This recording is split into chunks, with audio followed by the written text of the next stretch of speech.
Hello everybody, my name is Eric Weber from the Ministry for Digitalization. I will give a brief introduction about our EBSILUX project that we have been working on for now almost 2 years. But I think the main part today will be a demonstration of what we have built by Thierry. So I hope I will not keep you waiting for too long. So what is the EBSILUX project about?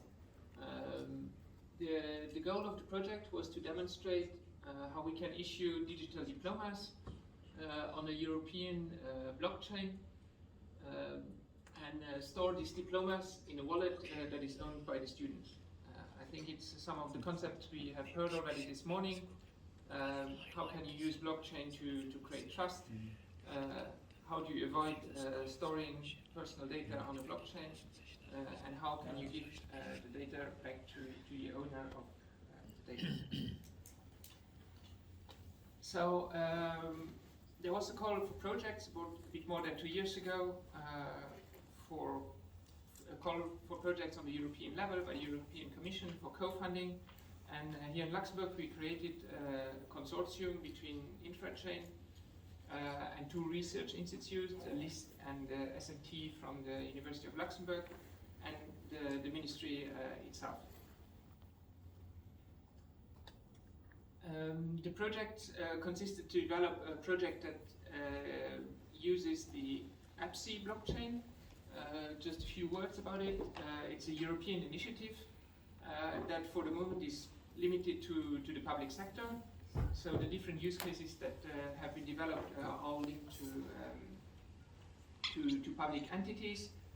The goal is to create a network of nodes around Europe in the different countries. There's 29 countries involved. There's more than 36 nodes operating today. So the goal is really to not have a central solution like a lot of European solutions were in the past, but go the decentralized way and have nodes in every country. None of the countries having any controlling stake. The project has been going on now for a couple of years, and the goal is that by the end of this year, this network, this blockchain, will go into production mode. As I said, our project was running over 2 years. The total budget was about 270,000 euros. It was co-funded by the European Commission for 55%. The remaining part being funded by the Ministry for Digitalization in Luxembourg. One of the tasks also composing the project was upgrading one of the 2 EBSI nodes that we are running in Luxembourg to the latest version, while then developing the Diploma Use Case together with the University of Luxembourg. The goal was to issue some diplomas for example, a master's degree.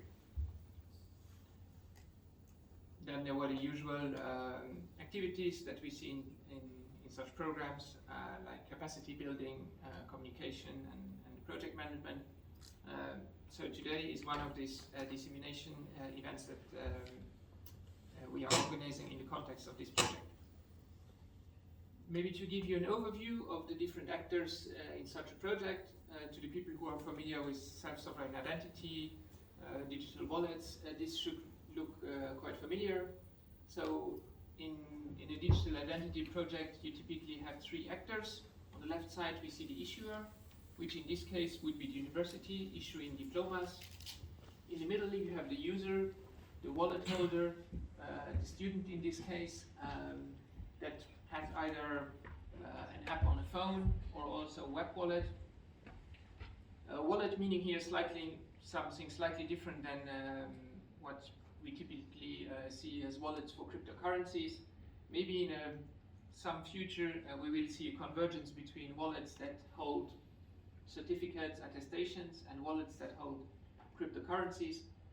But for the moment this is more a wallet holding attestations. And then the third actor is the entity that actually wants to receive verifiable data, in this case a diploma that can be checked for authenticity. This can be another university the student decides to study on, But of course, the large opportunity will be companies that are hiring people. People that are applying for a job can submit their digital diploma, and it can be automatically verified by the employer to help to reduce fraud. Then on the bottom, we see one of the underlying services is the EBSI blockchain.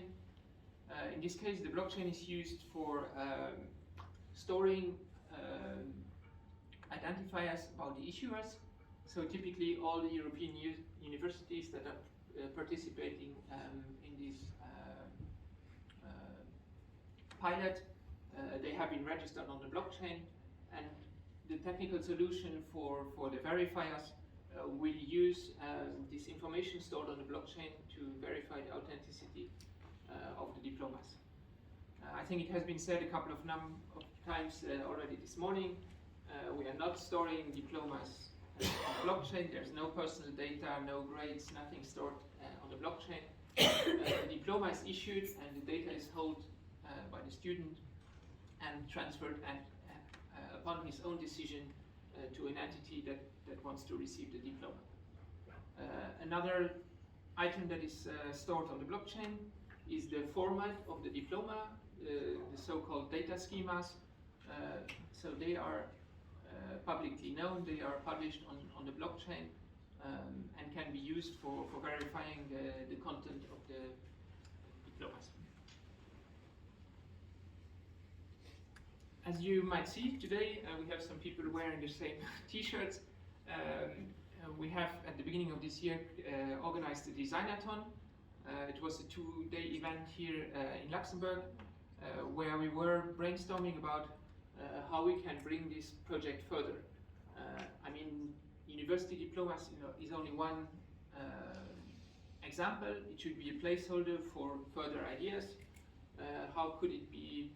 It could be all kind of educational training credentials. If you attended some training and you receive a digital proof that you have attended, what would it actually take to drive a large adoption, at least on a European level? So we had two great days with 17 participants. It was hosted at the GovTech Lab at the CTIE here in Luxembourg, and yeah, I think it was very interesting to see where this could go in the future. But I don't want to hold things longer back, so I would ask Thierry to come on stage for the demo. Thank you.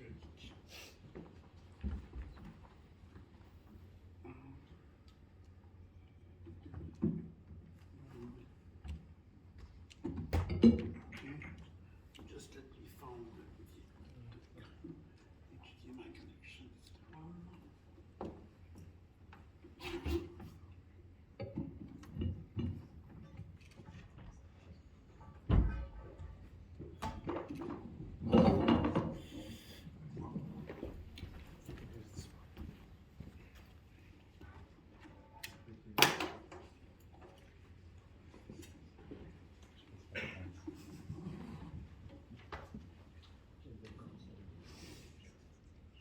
Some cash.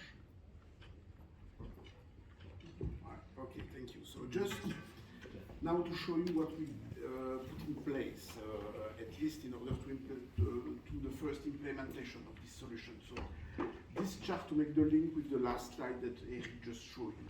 So you have the 3 roles that are involved in the SSI process. So the older one, on your left-hand side, the issuer will issue the diploma, which is actually the University of Luxembourg, in the middle, and the one who will verify the diploma, so will be a potential employer. So for the moment, we have 3 different servers on the infrastructure of LIST, each one playing the role.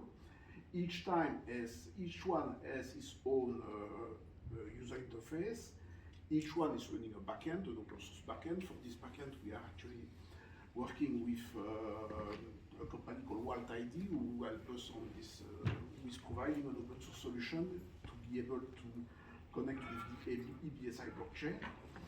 So here you have, on the older side, the older will connect to the issuer portal in order to ask his diploma. Here we have an API request because the issuer will, based on the identity we're trying to connect, will ask his own system to see, okay, which diploma are available and to bring it back to make it available for the holder. And then the verifier one will be able to check when the diploma is presented to him to check the authenticity on the blockchain. So what is important to note here on this schema is that, as mentioned by Eric, there is no direct link between the holder and the blockchain. Both links that are set up between stakeholders and the blockchain are actually the issuer, who has to declare his identity to the blockchain, and the verifier will use the public part of this identity in order to check the validity of the diploma, the authenticity of the diploma. So now I will go to the live demo to show you what we have for the moment and how it works. So here I am connected to the holder side. So I am the student. This is my wallet. For the moment, it's still a cloud wallet. So it's still a web-based wallet. It's not yet an app, but the design is made for phones, so you can even, anybody here in the room can try to connect to the URL that you see upstairs. Then EBSILUX-all.list.lu, you can connect, you can try, and you can have a look. So this website will ask me who I am, so I have to create an account or to log in with an existing one. So here I will log in. So I am logged in, and it shows me that I have not yet any diploma within my wallet. So I will be able to request a diploma here. And it will provide me the list of issuers which are actually defined within my wallet. So here I have one which is called Uni2 Luxembourg. And I can see that this issuer is actually providing one kind of verifiable credential which is verifiable diploma. So I can select this one, and then I will ask to fetch my diploma. I want to ask the university to send me my diploma. So if I fetch the diploma, here I have been redirected directly to the second machine, to the university portal. So here I have to identify myself with my uni account in order to say to the university who I am. And the account that I use, it's not the same. So here I will use another account to log in at the university, which is this one. So even the email address is not the same. I sign in. Wow. No, it's not bon. That's good. It shows that it's live one.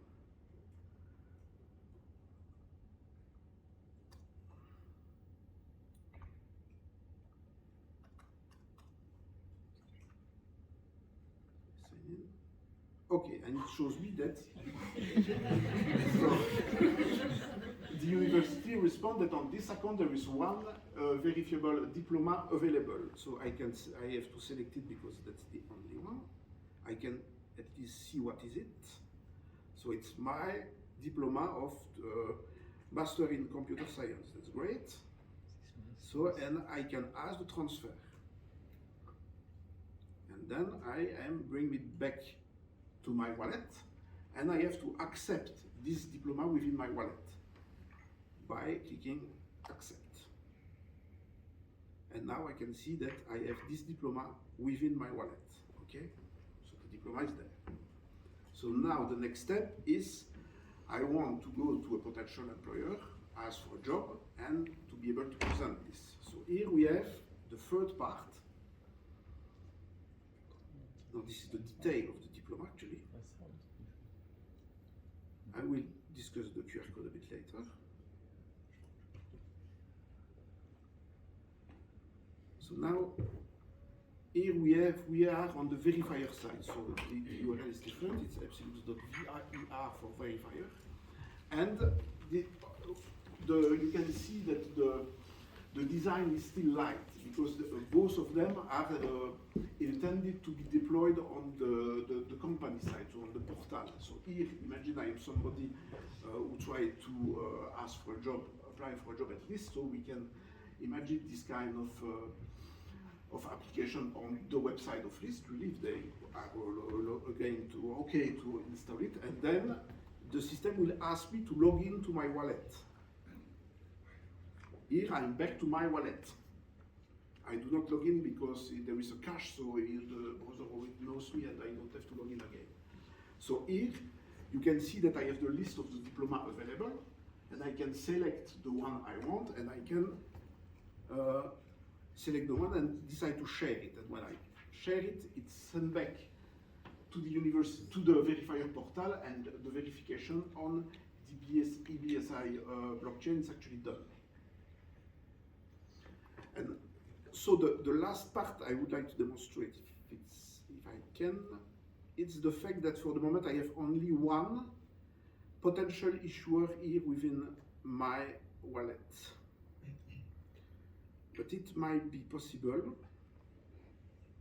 to add a new one. So here on the, if I take the issuer portal, so this is older, but I just need to change this one to the verified one.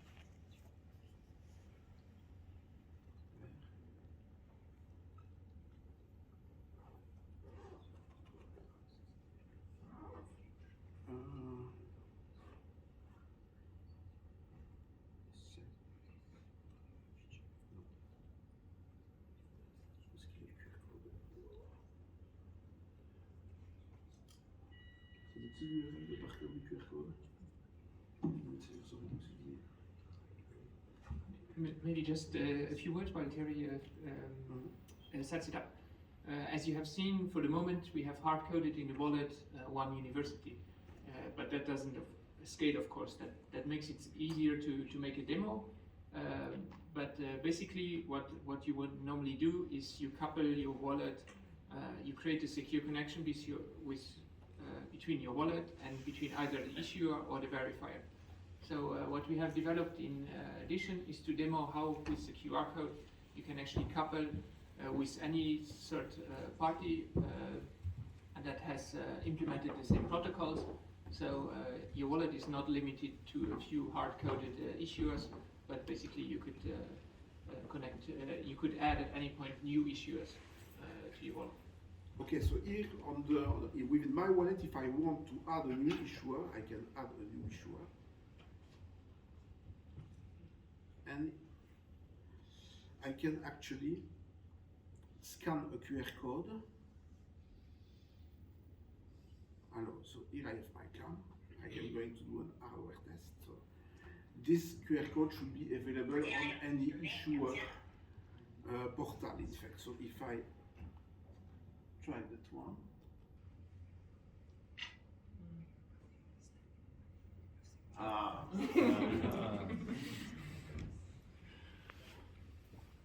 And then I have to accept it. So now, go back there.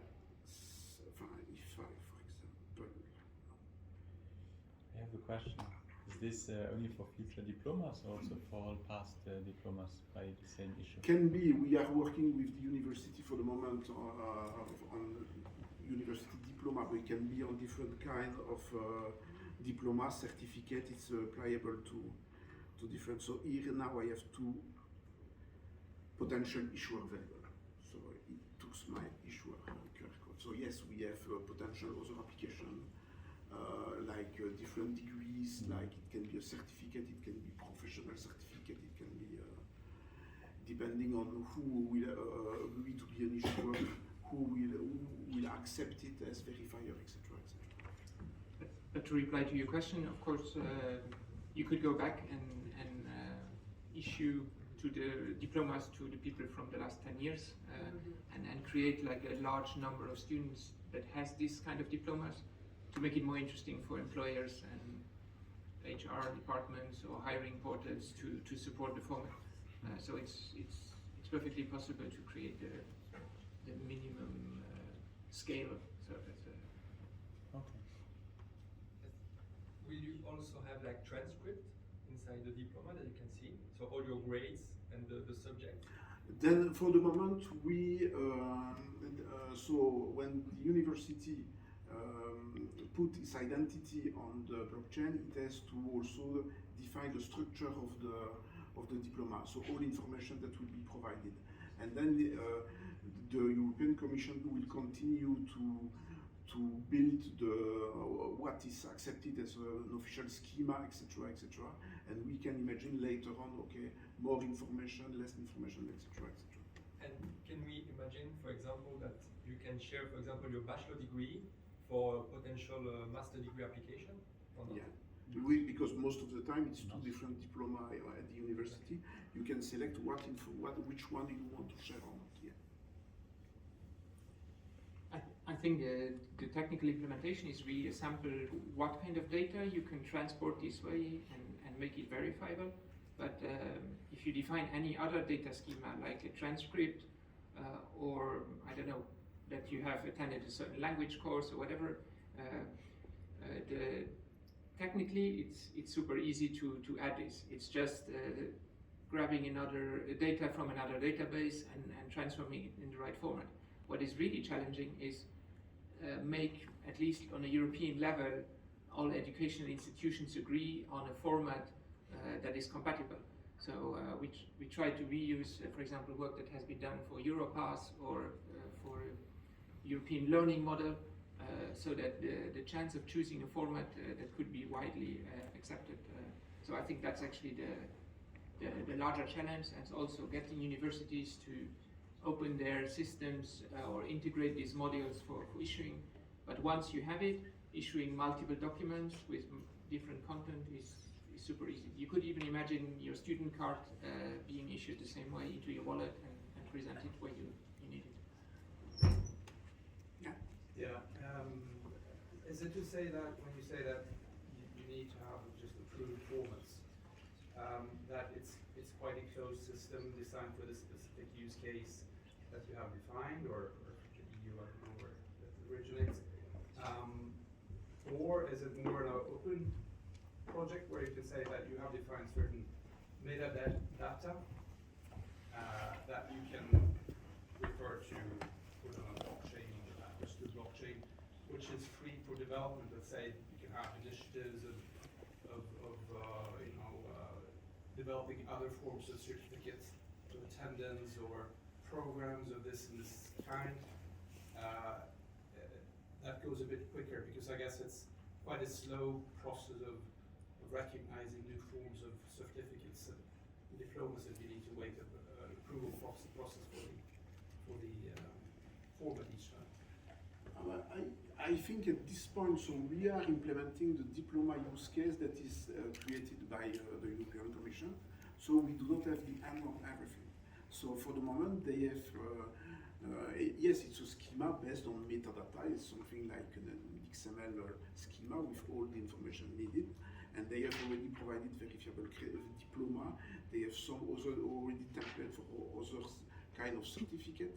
But as far as I know, no, for the moment we won't be able to define our own one for the moment, because I think that at the European level they also need to keep some control on who can define a schema of diploma. If not, if everybody can define any kind of structure, it might be a bit a mess after some years of use. Well, you can say if you define the metadata, so then it's possible to verify if you always need to have the issuer, who is the intended, or who is the one, the beneficiary of this certificate. The time, place, certain primitives that you can always verify. That easy for any verifier to say that this is authentic. And with those metadata, you can say that you can always prove it to be authentic. But you don't need to say it needs to be an end of a program diploma. Or it can be, no, so here what we verify is the authenticity, so that it match what has been put put in, and since it has been issued, nothing has changed in it. This is what is verified. It's based on the public part of the university issue identity that you can check, okay, nothing has moved, it's authentic, and it has been really issued to the guy who claimed to be the owner of it. So I think there's a bit two answers, maybe to complement what he said. I think in terms of adding university and maybe adding another type of degree, because there's political will to support the educational use cases, I think that's pretty straightforward. What we have seen now is there's other use cases, like for example around social security, that gets a lot of support. Now if you come with a totally completely different use case, I don't know, with pharma, for example, how to trace drugs and put it on the European blockchain, I think there's like a governance, a whole process of what should be the next type of use cases that will be supported. So there is some will to keep control, at least for the moment. It's not yet a public blockchain that is open to all kind of use cases. So it's in that sense, it's still a controlled environment. I have a question on the process. So, for example, if a student who got a diploma in Luxembourg goes to Spain and applies to a company there, so the HR of the company needs to log in somewhere to verify and search for the name of the user, and then that is broadcasted to all the nodes, and somebody who is a node owner actually, the EBSI blockchain is already hosted in most of the member states. So if I am a student from Luxembourg, I go to Spain, I can at least use the process. So if the Spanish company has this available on their side, on their human resource website, I can make the link, accept from my wallet to share, and without any problem, the Spanish company will be able to check the authenticity. And more than that, here within the detail of my diploma, I have also the QR code. So if we are face to face, it's not implemented yet, but on the verifier side, we can also add a QR code reader, start the cam, and make the verifier check directly. So take the verifiable credential from the QR code, I agree because I show them, and they can check on the blockchain the authenticity of the diploma. So, I mean, it's short to say, the company needs to integrate with this. At least to use this kind of process for the moment. I think the larger companies, it's definitely interesting to integrate it, because you wouldn't need to do these checks manually. If somebody submits his diplomas, it would be automatically, you could in real time give feedback to the students, yes, we accept this diploma, yes or no. So but this might be too complicated for small companies. So there should be tools available, like an app or something, where you can check it very easily without changing your IT infrastructure. So both things are possible, but you are not linked to any central system for verification. You can integrate it if you have the means. If you need some publicly available tool, that's another solution. And just final question. So you showed in the verifier portal that once you initiate the request, you get a pop-up which someone needs to accept. Is that an automated process that we're envisioning, or somebody will still have to go and accept in the verifier portal? No, there is nothing to accept on the verifier side. So when I am on the verifier side, I send the request. It's the holder who has to select what he wants to share and click yes, I accept to share with them. Okay. Okay. I think we are a bit. We are running out of time. So I think you can ask questions to anybody who have the.